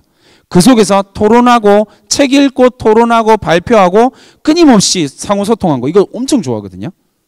그걸 해보세요. 그러면 여러분들이 이걸 여기 쓸 수 있는 거예요. 새로운 문제풀이를 시도하며. 이 선생님이 이걸 어떻게 알았을까요? 그 학생이 갔으니까요. 됐죠? 여러분들이 지적 호기심이 많은 학생이라는 사실을 보여줄 수 있는 방법. 양산이니까 얘기하는 거예요. 나 이런 거 잘 안 풀어야 되는데. 지적 호기심을 많다라는 사실을 보여줄 수 있는 방법. 뭐 있을까요? 쉬는 시간마다 선생님한테 가서 질문하세요. 선생님 이 문제 어떻게 푸나요? 그딴 질문은 안 돼요. 그건 수준 낮은 질문이에요. 그런 건 안 돼요. 뭐요? 전공과 관련된 책.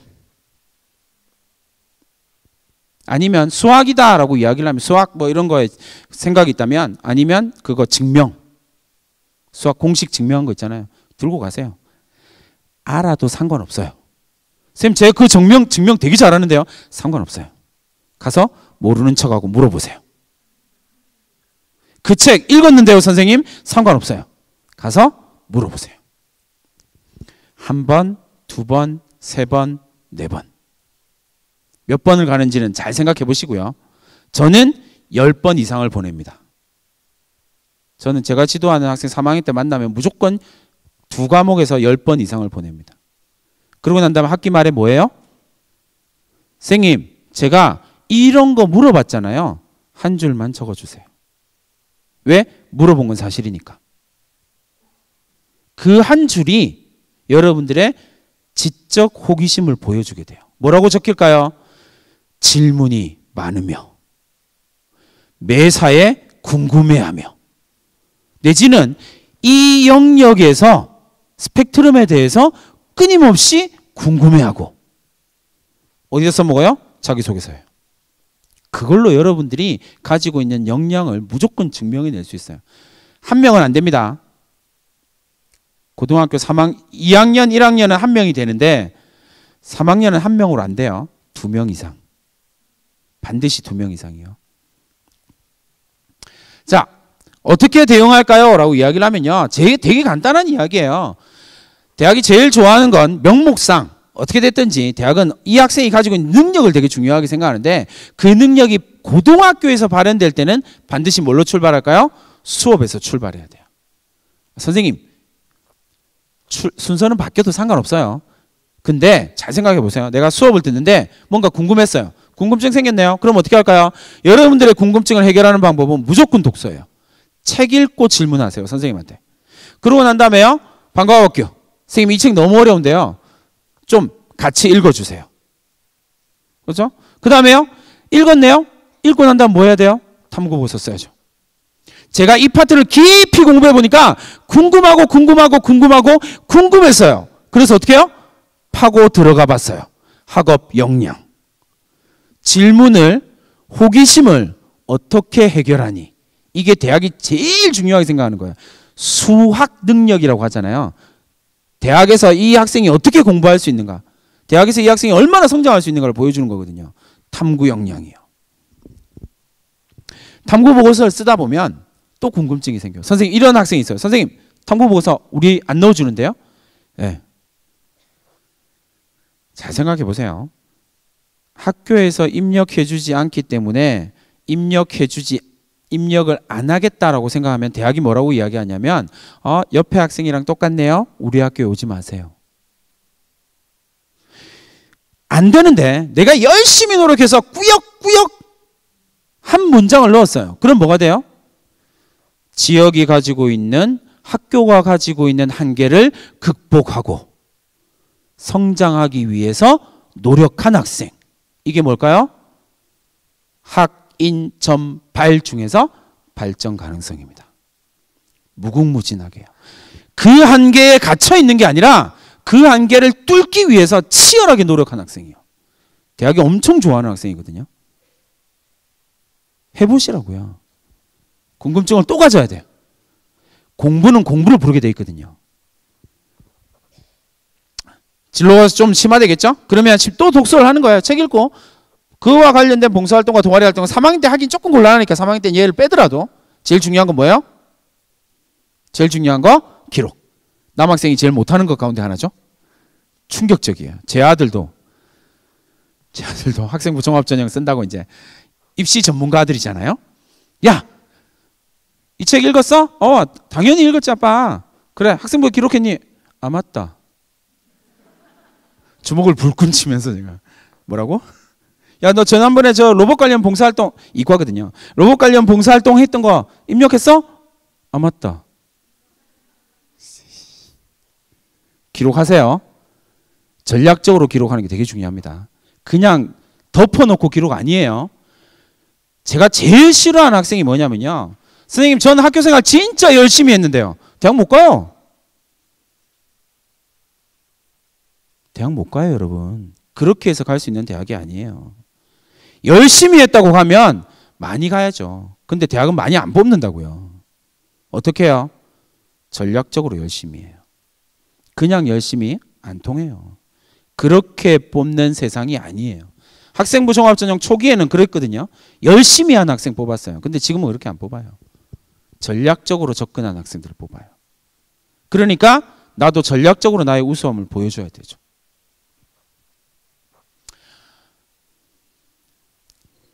이게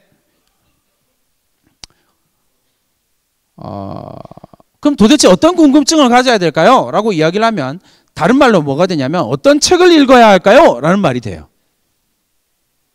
그러면 이제 이런 책을 읽게 되는 거죠. 이게 제가 이걸 보여드리면 다들 반응이 똑같더라고요. 충격적 반응이죠. 서울대학교를 지원한 학생들이에요. 뭐라고요? 합격한 학생들이 아니에요. 지원한 학생들이 제일 많이 읽은 책들을 쭉 베스트셀러로 나열해 본 거예요. 제일 많이 읽은 책 미움받을 용기요. 두 번째, 왜 세계의 절반은 굶주리니까. 이런 책을 서울대학교를 쓴 학생들이 자소서 4번에 네 인생 책 3권을 써봐 라고 이야기를 하거든요. 그러면 이런 책을 막 쓰는 거예요. 우리나라가 진짜 무서운 이유가 이거죠. 책이 안 바뀌어요. 2014년에 서울대가 이걸 처음 공개를 했는데 그 이후로 책이 안 바뀌어요. 그 책이 그 책이고 그 책이 그 책이에요. 순서만 조금씩 바뀌고요. 책 20위권 안에 책이 바뀌는 책이 2권, 3권이에요. 그리고 더 놀라운 건 우리나라 사람이 쓴 책이 거의 없어요. 이건 도대체 무슨 일이죠? 막 이렇게 생각하는데 이거요. 제가 이걸 보여드리면 부모님들의 반응은 딱, 학생들은 절대 안 그러네요. 부모님들의 반응은 핸드폰 꺼낸다, 찍는다. 지금도 찍으시는 분이죠. 찍는다. 그리고 집에 가서 뭐 하실까요? 주문한다. 저 책이 계속 순위권에 있는 이유예요.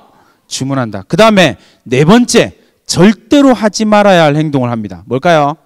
읽어.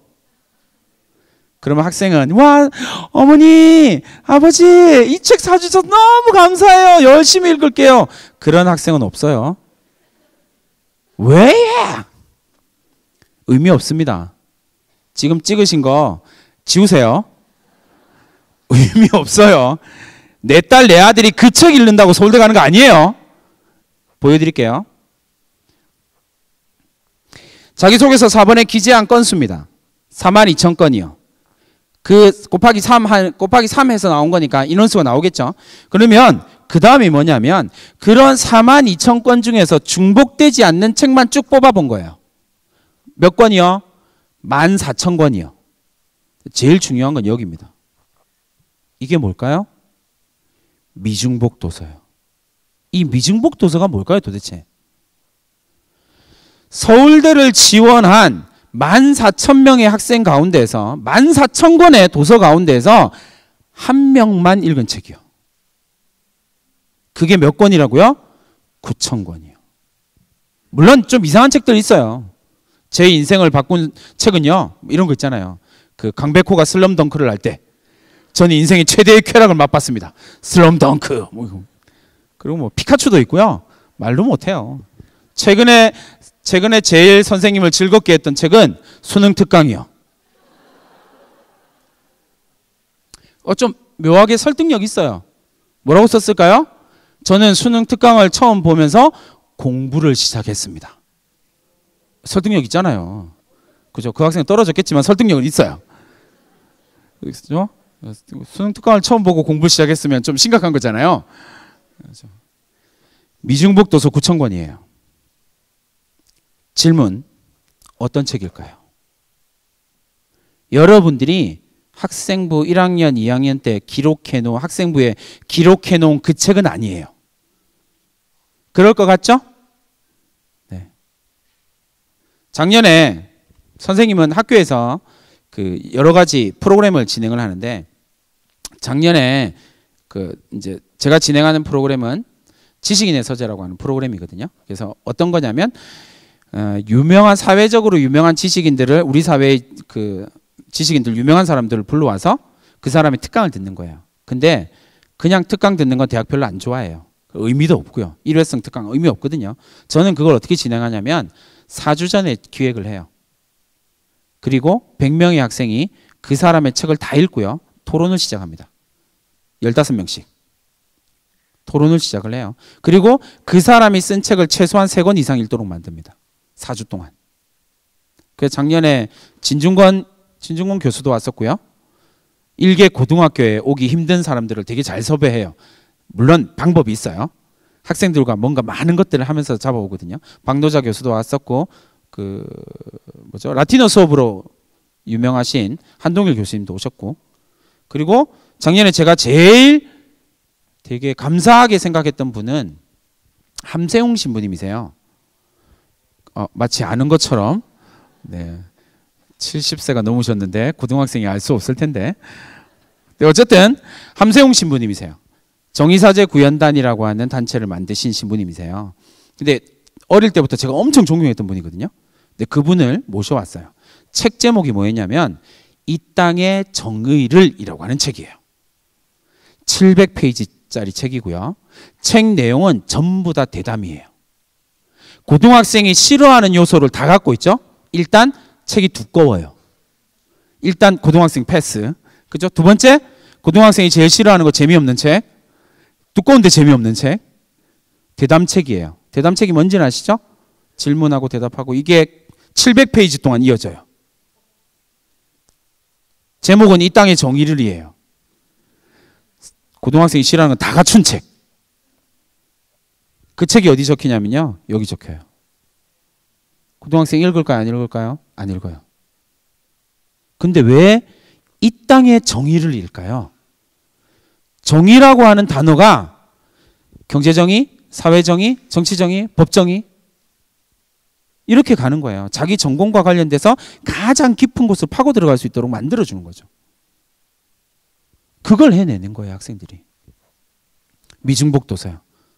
부탁드릴게요. 어려운 책을 읽어내세요. 근데 아까 여기서 보여드린 책들 있잖아요. 여기 책에서 선생님이 항상 학생들한테 묻고 싶은 거 있어요. 몇 권이나 읽었을까요? 일단 제일 많은 건 빵권이에요. 확실해요. 그 서울대 입학사정관들 같은 입학사정관들이 되게 뭐 이렇게 할 일 없는 사람들 같잖아요. 그 사람들 진짜 정교하게 뭔가를 조사를 하거든요. 뭐까지 조사하면요. 여러분들 고등학교의 도서관의 대출 목록을 다 조사를 해요. 이 고등학교가 책을 얼마나 읽는지를 조사를 해요. 진짜로 해요. 고등학교 가서 로고 보여달라 그러거든요. 그럼 보여줘요. 어쨌든 좋은 이미지를 남겨야 되니까 로고 보여줘요. 근데 한심하죠. 소설책밖에 없어. 그러니 그 고등학교가 어떻게 좋은 평가를 받겠어요. 책을 안 읽는데. 책을 안 읽는데 학업 역량이 늘어났다고요? 거짓말이죠. 몇 권쯤 읽었을까요? 일단 0권이에요. 읽으세요. 그럼 왜 0권일까요? 답은 선명하죠. 어렵거든요. 혼자 읽기 어렵죠. 그럼 어떻게 하시라고요? 여러분 옆에는 훌륭한 도우미가 계세요. 선생님들이요. 전공 분야 선생님들 끌어가지고 방과후 학교 하세요. 한 학기 동안 읽으세요. 그 책. 그리고 그 책 가지고 토론을 막 열심히 하시고요. 자기의 길을 찾아내세요. 아, 선생님 너무 귀찮아서 못해. 그런 게 어디 있어요. 난 대학 가야 되는데. 선생님 너무 힘들어서 못하겠어. 일단 선생님이 저만 가르치시고 내년부터 하지 마세요. 우리가 제일 써먹기 좋은 전략이잖아요. 그래서 저는 그렇게 해서 20년 동안 하고 있는 거거든요. 맨날 눈물 흘리면서 와서 해달라 그래요. 그러면 해줘야지 어떻게 해요. 나 진짜 너네가 끝이야. 그럼 그 다음 학년이 선배들한테 비법을 전수받아서 눈물 흘리면서 와요. 선생님 해주셔야 돼요. 저 대학 가야 되잖아요. 해줘야지 어떻게 해요. 해줄 수밖에 없어요. 그러니까 도전하세요. 그걸 해내면 여러분들이 원하는 대학의 원서를 쓸 수 있게 돼요. 그건 확실해요. 자, 분석 방법이 어떤지 한번 보여드릴게요. 이거는 이제 제가 지도했던 학생 가운데 학생부를 좀 갖고 온 거거든요. 이제 모 지역에 있는 공립고등학교의 자율활동의 일부를 제가 선생님이 갖고 온 거예요. 2017학년도 2학기 학생회장으로서 학생 임원 수련회 쭉쭉쭉쭉쭉쭉 어느 고등학교에서나 볼 수 있는 이야기예요. 참고로 저희 학교는 이런 자율활동 싹 없애버렸어요. 왜냐하면 대학이 이걸 어떻게 분석하냐면요. 이렇게 분석해요. 학교 행사가 뭐지? 학교에서 세부 행사 뭐 했지? 학생이 어떤 역량을 발휘했지? 교사가 어떻게 평가했지? 이렇게 분석을 하는 거거든요. 근데 방금 보여드렸던 자율활동은요. 학생이 임원 수련했어요. 분임 토익 특강했고요. 분임 발표했고 교육했어요.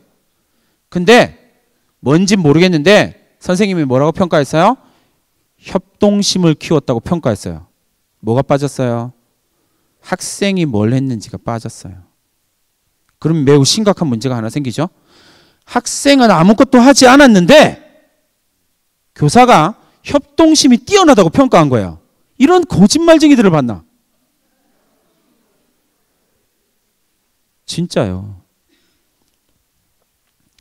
그 대학 학생부 종합전형과 관련해서 되게 오해가 많은 게 자꾸 이렇게 종이를 본다라고 생각하더라고요. 학생부 여러분들이 제출하면 이렇게 출력해가지고 종이 넘겨서 본다고요. 여러분 21세기예요. 디지털 세상이에요. 클릭하면 여러분들의 정보가 학생부가 화면, 컴퓨터 화면에 다 떠요. 그리고요.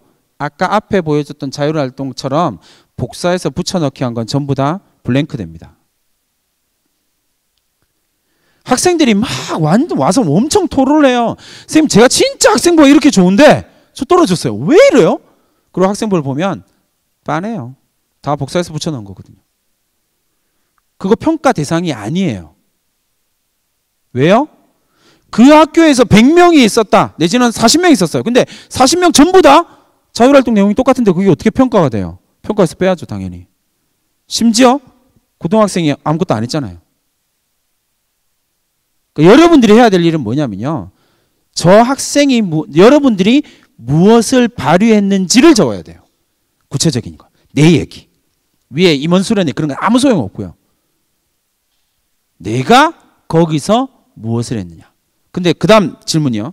내가 거기서 무엇을 했느냐를 쓰려면 어떻게 해야 될까요? 선생님 써주세요. 이렇게 하면 써줄 수는 있겠죠. 선생님이 여러분들을 잘 관찰했고 사랑스러워 한다면. 근데 그럴 수 없거든요. 그러면 어떻게 해야 돼요? 가서 얘기해야죠. 물어봐야죠. 선생님, 제가 이 임원 수련회 하면서 이러이러한 것들을 느꼈는데 어때요, 선생님? 해야 돼요. 선생님, 저는요, 우리 담임 선생님하고 진짜 안 친한데요. 아, 그럴 수 있죠. 학생인데. 모든 학생이 담임 선생님과 어떻게 친해요? 안 친할 수 있죠. 내일 편지를 써서 가세요. 이게 여러분들의 학업 역량을 보여주는 거고요. 여러분들의 발전 가능성을 보여주는 거예요. 올해 성균관대학교 사회학과에 간 놈인데 이 학생이 2학년 때 저랑 좀 트러블이 있었어요. 예, 정말 그 아까 말했던 거 있죠? 싸가지 없는, 네 가지가 없는 그 말도 안 되는 학생이었어요. 여학생인데 막 따박따박 말대꾸 하고 저한테 막 어마어마하게 소리를 질렀거든요. 내가 뭘 했다고. 근데 막 이렇게 와서 소리를 지르고 난 다음에 그래서 일단 그냥 뒀어요. 그러고 난 다음에 썩 지나가고 난 다음에 그 다음날 이 학생이 눈물 젖은 편지를 써왔어요. 선생님 제가 잘못했어요. 제가 미쳤나 봅니다. 이렇게 편지를 써왔어요. 감동받았죠. 진짜 야 이렇게 자기 자신을 반성할 줄 아는 학생이 진짜 대단한 거거든요. 인격적으로 성숙해 가고 있는 거잖아요. 그럼 어떻게 해요? 교과 세탁에 적어줘야죠. 교과 세탁에다가 이렇게 했는데 자신을 끊임없이 반성할 줄 아는 훌륭한 인격을 보여주었음. 그거 자기소개서에서 2번 항목에 써먹었거든요. 면접 갔어요. 대학 교수가 바로 물어봐요. 무조건. 그렇게 평가해 주는 건 그 한 명이거든요. 그렇다고 내일 학교 가서 선생님한테 버럭 화내고 그 다음날 편지 써갖고 그러지 맙시다 우리. 그게 안 하는 게 제일 좋은 거니까. 어쨌든 하세요. 선생님이 날 알아야 돼요. 왜냐하면 학생부를 쓰는 건 선생님이거든요. 학교 선생님이거든요. 그러니까 그 선생님이 무엇을 써줄 수 있는지를 내가 전력적으로 고민을 하셔야 돼요. 그러려면 내가 무언가를 해야죠. 임원 수련회 갔다 왔는데 선생님 제가 이렇게 제일 좋은 방법을 알려드릴게요. 임원 수련회를 갔다 왔는데 이건 3학년, 1, 2학년 학생들은 필요할 거고 3학년은 지금 임원 수련회 이런 거 안 갈 테니까 임원 수련회를 갔다 왔는데 선생님 제가 이 임원 수련회를 통해서 리더십이라고 하는 부분에 대해서 되게 고민을 해봤어요. 근데 제가 생각하는 리더십하고요. 이 리더십하고는 좀 다른 것 같아요. 그래서 막 선생님하고 1시간 동안 리더십에 대해서 막 토론을 하는 거예요. 근데 내가 리더십에 대해서 하나도 모르는 상태에서 가면 토론이 될까요? 안 될까요? 당연히 안 되죠. 어떻게 해야 돼요? 책 읽고 가야죠. 리더십에 대한 거 공부하고 가야죠. 그리고 선생님하고 얘기를 해야죠. 그러면 선생님이 오 그런 생각도 할 줄 알아? 아유 제가 열심히 노력하고 있어요 선생님. 이쁘게 봐주세요. 한번 하시면 돼요. 그러고 난 다음에 학기 말에 가서 뭐 해야 돼요? 선생님 제가 지난번에 리더십에 대해서 물어봤잖아요. 그거 한 줄만 써주세요. 그게 여러분들의 인생을 바꿀 수 있는 거예요. 자, 이제 어떻게 하냐면 제가 이제 학생한테 적어주는 부분의 일부분을 갖고 왔어요. 지식인의 서재에 참여해서 총 8회의 특강을 듣고요. 8명의 강사가 오거든요. 1년 동안. 그래서 지정도서 16권 이상을 읽고요. 지속적인 토론과 질문을 위해서 여기까지 똑같아요. 행사 자체는 똑같아야 되거든요. 뭐 했냐면 지속적인 토론과 질문을 했어요. 그 다음에 여기까지 똑같고요. 그 다음부터 전부 다 개별적이에요. 100명이 다 다르거든요. 이건. 왜요? 비판하는 지식인 세미나 팀에 소속되어서요. 왜? 자기가 원하는 거거든요. 그러면 이 지식인이 이렇게 초청한 지식인을 비판하는 지식인이라고 규정을 짓고 세미나를 그 15명이 또 세미나를 진행하는 거예요. 그러고 난 다음에 여기까지 15명이 똑같겠죠. 활동을 하였음까지는 세부 활동 내용까지가 똑같은 거예요. 저 위에 두 문장은 100명이 똑같은 거고요. 밑에 한 문장은 15명이 똑같은 거예요. 그 뒷부분은 전부 다 개별이에요. 세미나 활동을 통해서 이 학생이 뭐 했어요? 자본주의의 모순에 대해서 인식하고요. 한계와 극복반에 대해서 의문점을 가지고 지속적으로 뭐 했다고요? 질문했다고요. 누구한테요? 선생님 찾아가세요. 선생님, 자본주의가 오늘날 자본주의는 왜 이런 거예요? 이야기를 하는 거죠. 뭐 읽었을까요? 러시아 혁명사 강의요. 고등학생이 절대 읽을 수 없는 그 책이요. 읽고 한 거죠. 그리고 대안적 자본주의를 탐색하는 등 지적 역량을 강화하기 위해서 노력했다라고 교사가 평가해줬죠. 근데 그 평가의 근거는 뭐야? 이 학생이 질문한 거죠. 활동을 했고요. 그 활동에 대한 교사의 평가가 나온 거예요. 이렇게 되면 면접을 가면 1차는 대체로 이런 학생분은 1차는 대체로 다 통과해요. 면접을 가면 이걸 반드시 질문해요. 면접의 방향을 어떤 걸 질문하라고 던져주는 거죠. 나 러시아 혁명사 강의를 읽었다. 자본주의의 한계에 대해서 나 지금 고민하고 있어. 질문해. 그럼 면접에서 교수가요. 그걸 질문해요. 거기에 충분히 준비하고 가거든요. 그럼 무조건 합격이에요. 왜? 질문할 걸 알거든요. 이걸 다 준비해가는 과정인 거예요. 2018학년도에 부산대학교 이제 입결 내용입니다. 학생부 종합전형이요. 아까보단 숫자가 좀 편안해졌죠? 네. 아까보단 숫자가 좀 편안해졌어요. 부산대학교 학종은 조금 높은 수준이에요. 이제 지방에 있는 국립대들은 대체로 학생부 교과 전형의 성격을 어느 정도 가지고 있거든요. 학종이. 그래서 조금 높은 수준이고요. 다음 거 보여드릴게요. 서울에 있는 건국대학교예요. 건국대학교인데 이 건국대학교의 학종의 평가는요. 대부분 좀 비슷해요. 너무 놀라지는 마세요. 이 자료를 만들면서 되게 충격받은 거 공과대학. 오해하지 마세요. 합격자가 아니에요. 지원자예요. 9등급도 지원했다고요? 아니 뭐 9등급이 지원할 수도 있죠. 왜? 9등급은 지원 못하나요? 학종인데? 지원할 수 있어요. 지원했어요. 그렇죠? 그런데 지원자의 평균은 3.3이고요. 사회과학과 최저가 7.8이에요. 더 놀라운 건요. 1단계 통과한 거 7.8. 인천에 있는 일반계 고등학교예요. 이거 보여주면 뭐 이상한 자유랑 사립고 아닌가요? 막 이러는데요. 여러분 과학고나 외고나 자유형 사립고에서 7등급은 건국대 안 써요. 건국대 안 씁니다. 오해하지 마세요. 안 씁니다. 일반고예요. 일반고에 인천에 있는 일반고 학생 7.8이요. 근데 이 학생은 최종에서 안타깝게 떨어졌어요. 6.5면 안타까울 만하죠. 내신이 그렇게 중요하지 않다라는 거예요. 뭐만 보여주면 돼요? 학인점발. 여러분들이 그것을 얼마나 증명해내느냐에 따라 달라지게 되는 거예요. 이건 좀 그렇고요. 실제로 대부분의 서울에 있는 선호대학들은요. 이런 성적 다 나와요. 한양대학교 2018학년도 한양대학교 알죠? 한양대학교 학생부 종합전형이요. 대한민국의 선두주자예요. 저희 재단이에요. 제가 소속된 재단이라서 하는 이야기 아니고 한양대학교 학생부 종합전형이 되게 의미가 있는 전형이 뭐냐면 수능 체제를 제일 먼저 없앴어요.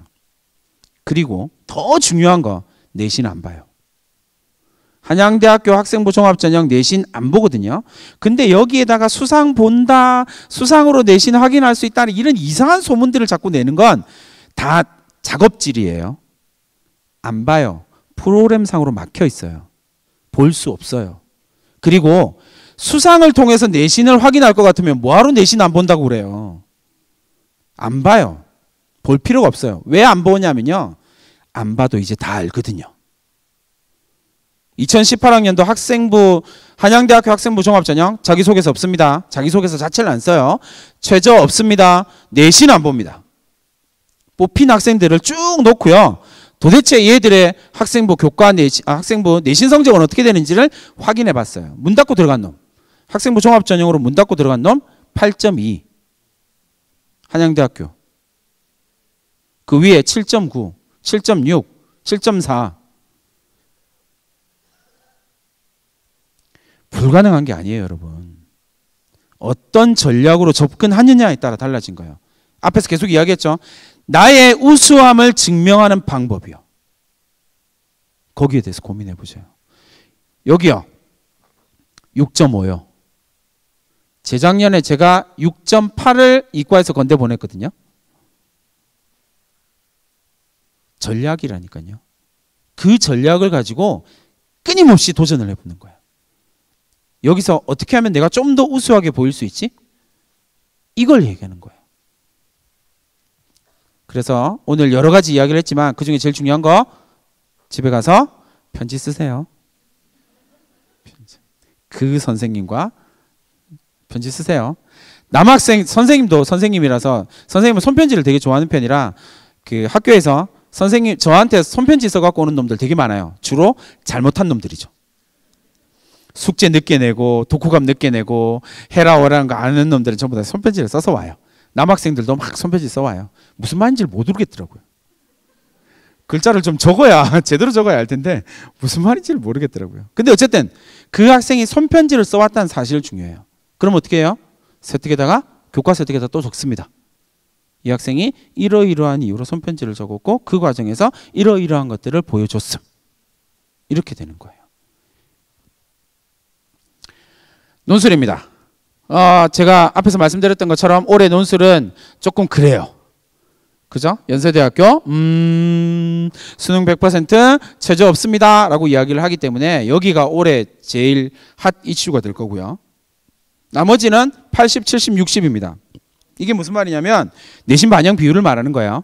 내신을 40%, 30%, 20% 반영한다라는 건데 그냥 거짓말이라고 생각하시면 돼요. 뭐만 본다고요? 논술 성적만 봅니다. 왜요? 이것 때문에요. 경쟁력, 이건 좀 이따 얘기하고요. 이거 보시면 돼요. 경희대학교 자료입니다. 1등급 교과 성적 만점 얼마? 1등급 210점. 2등급 얼마? 208점. 3등급 얼마? 204점. 4등급 198점.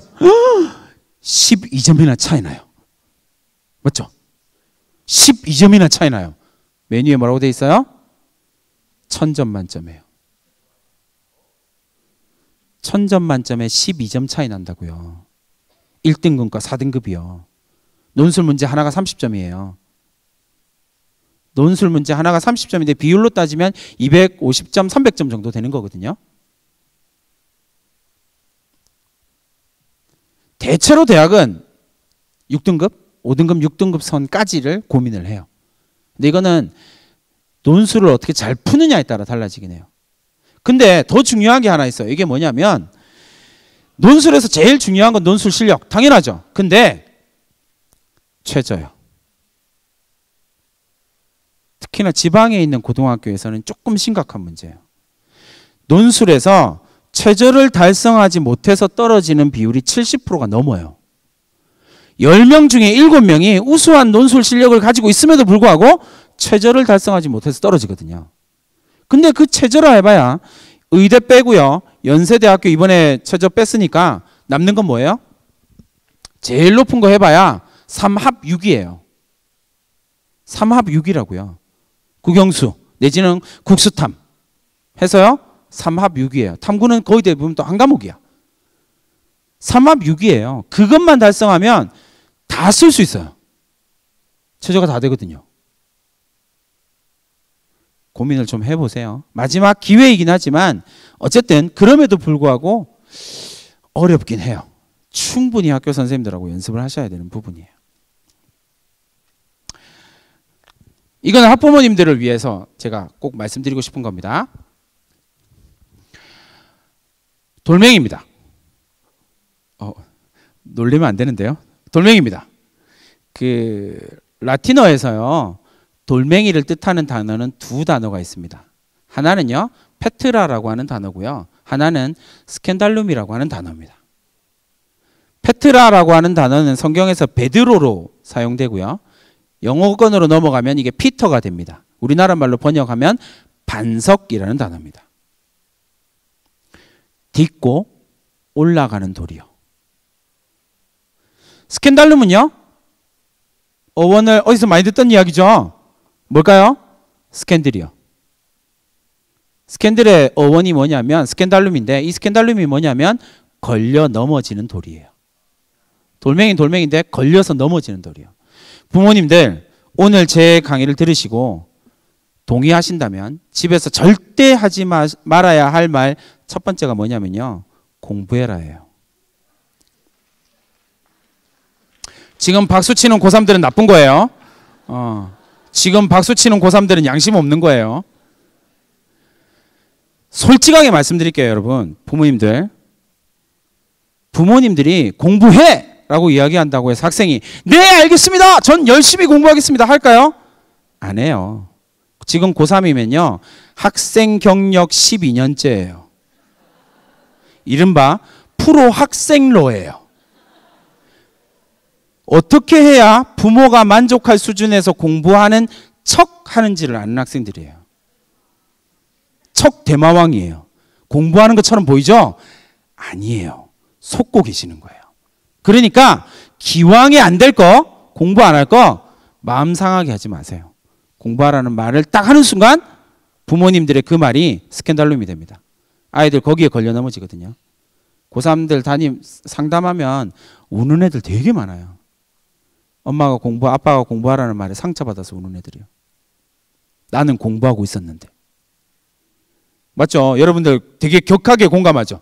나는 지금까지 공부하다가 잠깐 핸드폰을 켰는데 그때 부모님이 문을 열고 들어와서 야, 공부해! 스캔달룸입니다. 걸려 넘어져요. 100%요. 원하는 대학 못 갑니다. 그렇게 하지 마세요.